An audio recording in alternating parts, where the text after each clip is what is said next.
Good evening. Thanks very much for joining us on India Business Hour. Great start to the week, not just from a news point of view, but also from a markets point of view, and we'll get you all the details on the markets in just a bit. But our top story tonight, the much-awaited draft rules that will govern the issue of new bank licenses is out. Now, most of the rules, like the minimum 500 crore rupee capital requirement, no permission for real estate companies, were pretty much along expected lines. The surprise, though, is in who is eligible for the license. Latha Venkatesh and Gopika Gopikumar bring you the guidelines.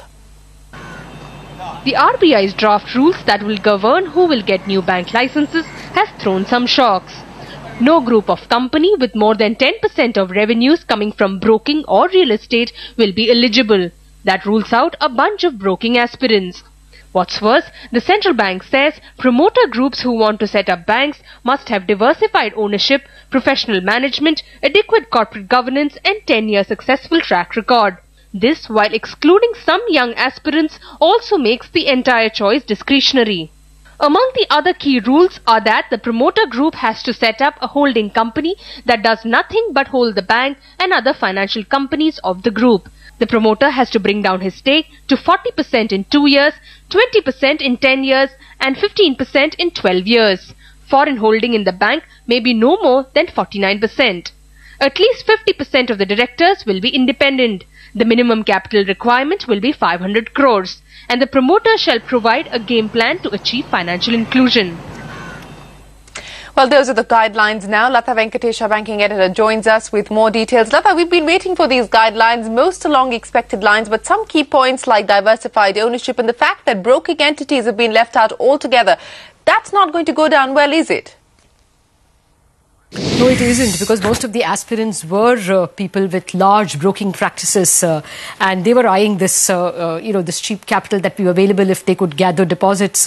So by preventing that, the Reserve Bank has not only put, a huge roadblock or shut the gate on these aspirants, it has also told you another thing, Shireen. It's told you why the Axis NAM deal was not getting cleared. They don't want even a shadow of brokers on banking entities. So anybody who is thinking, any bank that is thinking of boutique investment banks like JM Financial, better watch out. But it is this diversified ownership, as you say. All these are very qualitative ideas. What do you mean by, ownership and management should be separate? What do you mean by promoter group entities should have diversified shareholding or ownership? You could, where do you really draw the line? Should it be 50%? Should the promoter have just 25% ownership in most of his companies? What do you mean by professional management? Some of the owners also run their companies. They're not necessarily unprofessional. So this is going to be a contentious issue. Well, you've raised many of those contentious issues, Latha. Let's go across now to get more perspective on those contentious issues. We've got Bobby Parekh of BMR Advisors and Sunil Godwani of Relega Enterprises, as well as Ajay Srinivasan of the Aditya Birla Group. Gentlemen, many thanks for joining us. Mr. Godwani, if I could come to you first, because it seems like your aspirations are going to be the ones that are, in a sense, going to be dashed by these new guidelines if they were to finally come into effect. Your reading of this and the fact that broking entities have been left out? No, I don't think our expectations are getting dashed at all, Shane. In fact, you just look at the guidelines. What they're exactly saying is that they're giving a lot of emphasis on the pedigree of the promoters. I mean, under the eligible promoters, what the RBI guideline is stating that the promoter should be of a good pedigree, and rightfully so. It's a fiduciary business. They should have a track record of running businesses over a period of 10 years. Our promoters and the promoter group have that experience of running successful businesses for the last 10 years. More importantly, we have built up under them a fiduciary, a very highly well-respected financial services business, which is diversified. I get all of that, Mr. Godwani, and I'm sorry to interrupt you, but the Reserve Bank very clearly says that any entity that derives more than 10% of its income from broking or real estate operations will not be eligible. No, what it says is basically the promoters diversified businesses. So our promoters' businesses involve Fortis, a lot of other businesses that we are in. The emphasis no, but it very specifically says that if you're in the broking business, then you're not eligible. No, what it says is basically the way I've read it and understood it is that the promoter groups have diversified ownership and sound credentials, and under that there's a separate portion that their businesses, they should not compose more than 10% coming from the real estate or broking businesses. So if you look at the entire promoter in your case, you do derive more than 10% of your income from the broking business. Not so how do you then? Not if you put the entire consolidated business of the promoters and look at it that way. Okay, you have to look at the entire promoter group. And hold that thought, Mr. Godwani, because we've got an interesting discussion here. Let me get Bobby Parikh into this. Bobby, you've just heard Sunil Godwani there saying, and that's his assessment, his understanding of the guidelines. How would you read this?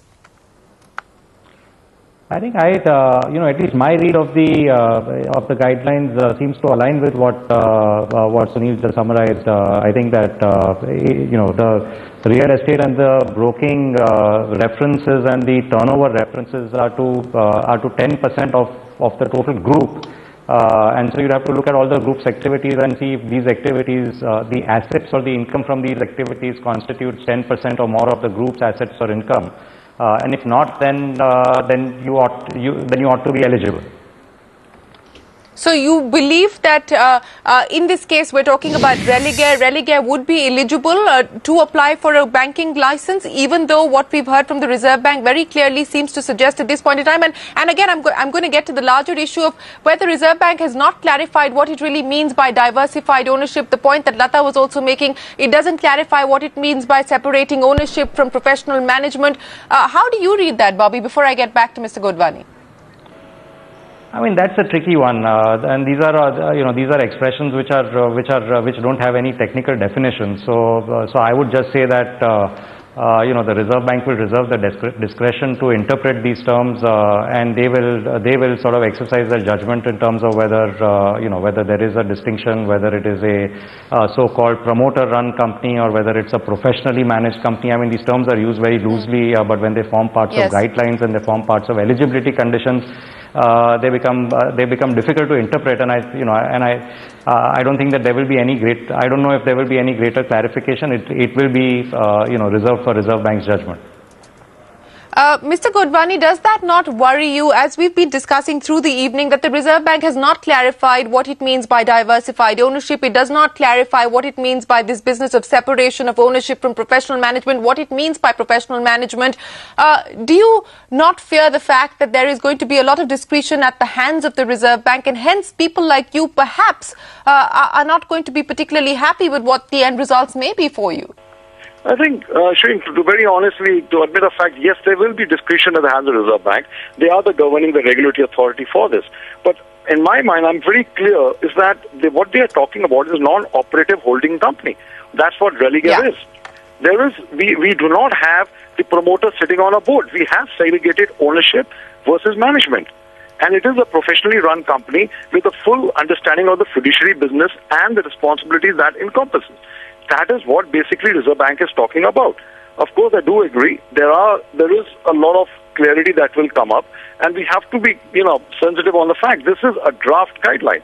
This is going to throw up points for discussion, and what finally emerges could be significantly different. But Mr. Godwani, as we've just heard from Bobby Parikh and as we've heard from several people through the day, one doesn't really expect significant changes as far as these draft guidelines are concerned, because the consultative process has been long and, exhaustive. So one is not really anticipating significant changes. If you could take me through your main issues of contention really as far as these guidelines are concerned, and where you would like to see more clarity. Of course, the broking part of it is one aspect, but where would you really like to see more clarity? I think the way it's looking, it's pretty robust. It's a well thought of strategy. Where I would like to see some more clarities on the foreign shareholding coming in, on what exactly kind of people who would be allowed to come in and partner, along with getting the financial inclusion into reality. Because they are talking about 25% of the branches being in the tier 3 cities, which is very good. They've already spoken about financial inclusion, but there has a clarity to be required there on what kind of technology partners will be allowed and what kind of processes we can get encompassed there to really make that reality. So there is a clarity required on that side in my mind. Otherwise, I feel the way they have laid it out is pretty robust. It is very clear from our perspective. It is clearly demonstrating that they want the right people with fiduciary understanding to run the business, professional managements to run it, independent boards to govern it, which all is very good. So you still believe in spite of what the guidelines say, that 10% of your income, if it comes from the broking business, you will not be eligible. But you believe that that is going to be on a consolidated basis, and hence you stand to be eligible for a license if you were to apply. The way it reads under the guidelines of eligible promoters. So it does read as a part of the entire promoter group. The way it reads right now. However, way we can always align our business, if required, to the regulatory intent, if that is what is required also, All right, you're happy to maneuver to meet the regulatory intent. But Bobby Parikh, back to you, and I'm going to get you to respond to some of those issues that Sunil Godwani raised there. And this is the consensus that we seem to be getting, is that perhaps in a sense this is one of the most open-ended circulars that we've seen from the Reserve Bank. Whether it's issues of foreign shareholding, which they've said has to be 49%, listing after 2 years, and so on and so forth. What do you believe will be the challenges given the way that the guidelines currently exist, and also your assessment? They haven't put out a number, but your assessment really on the kind of floodgates this is actually going to open up. So the first question first, in terms of whether the guidelines are open-ended or what. I mean, I think there is still feedback which is sought, and so there is room to give feedback, and then perhaps some of that might get reflected in the final guidelines that are or the final sets of guidelines which are published and which are implemented.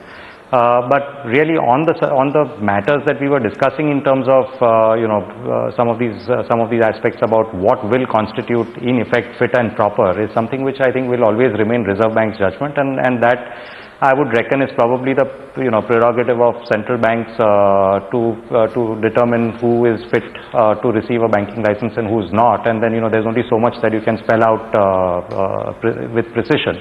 Having said that, I think a lot of the other things have been fairly clearly articulated. What's the minimum capital, what's the level of ownership that a promoter must have, and when it should get diluted, listing, etc., etc. So all that has been laid out. Now, from a challenges perspective, I think that there is I think the 25% of the branches being in unbanked areas, and for a new business to be built from scratch on those requirements is something which is going to be somewhat difficult.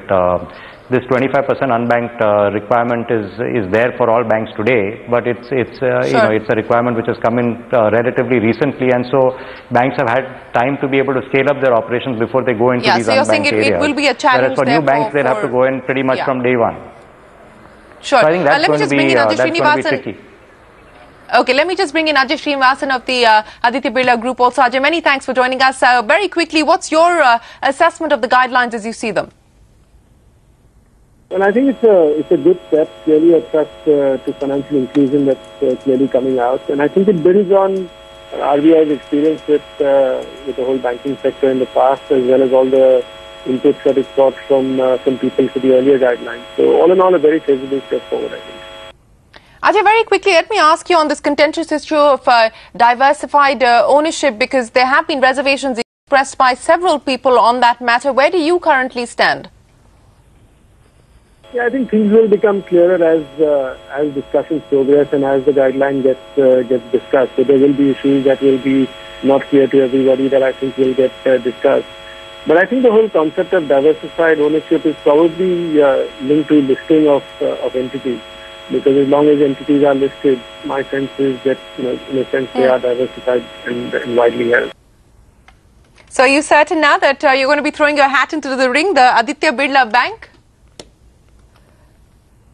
Well, we're a large non-bank financial services player. Banking is a strategic fit for us. So I think we have an intent in this sector, subject, of course, to what the final guidelines and the approval processes are. Ajay Srinivasan, appreciate you joining us. Sunil Godwani, many thanks for taking time out to be with us here on India Business Hour. We've also got Uday Fadke from Mahindra & Mahindra joining us, Ilan. Absolutely. How's the industry, the bank license aspirants and the experts reacting to the proposed guidelines? In fact, we spoke to him earlier on in the day. Let's hear him out.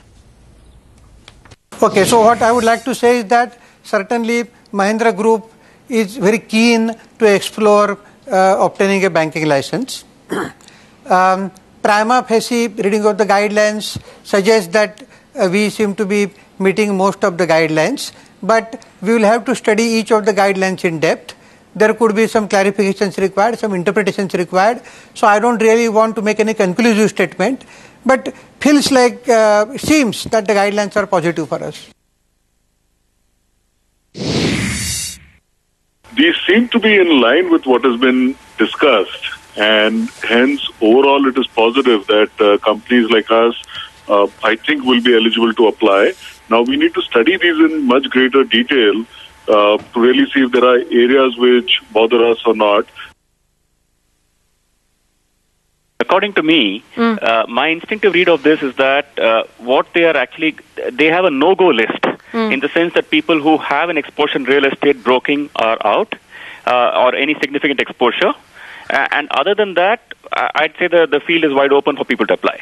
For example, they say that if you have income greater than 10% in either real estate or broking or combined put together, you're not eligible.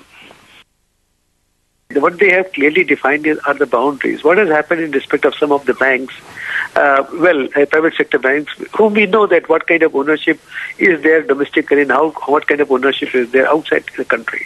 Therefore, RBI doesn't want to play it. These guidelines definitely indicate that for a certain time they are not allowing to go beyond 49% ownership outside the country. That they are very specific about, and I think that's how it should be read there. Well, a host of reactions they're coming into those banking license guidelines. Bobby, final words, with you. And the question now is, how is the Reserve Bank actually going to decide between a Tata, a Birla, a Mahindra, a Larsen & Toubro, Religare perhaps, and, those with the newer groups, perhaps a different story. But how are they really going to be deciding amongst the names that I just threw up to you? I'm glad it's the Reserve Bank and not anyone else. But, so I'm sure...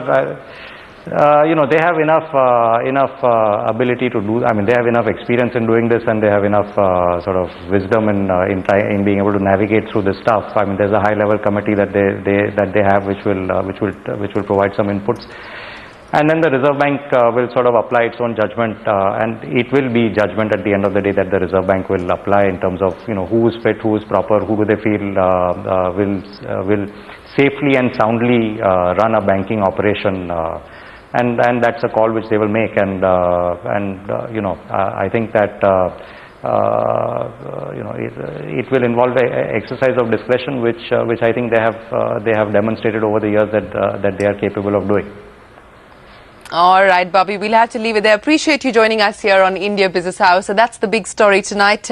The draft guidelines of the Reserve Bank is finally put out as far as new bank licenses are concerned. That's not the only thing that we've been focusing on, because there's been plenty of action for our markets as well. A day that the bulls actually rallied. The markets saw a very ferocious pullback today. The Indian indices outperforming the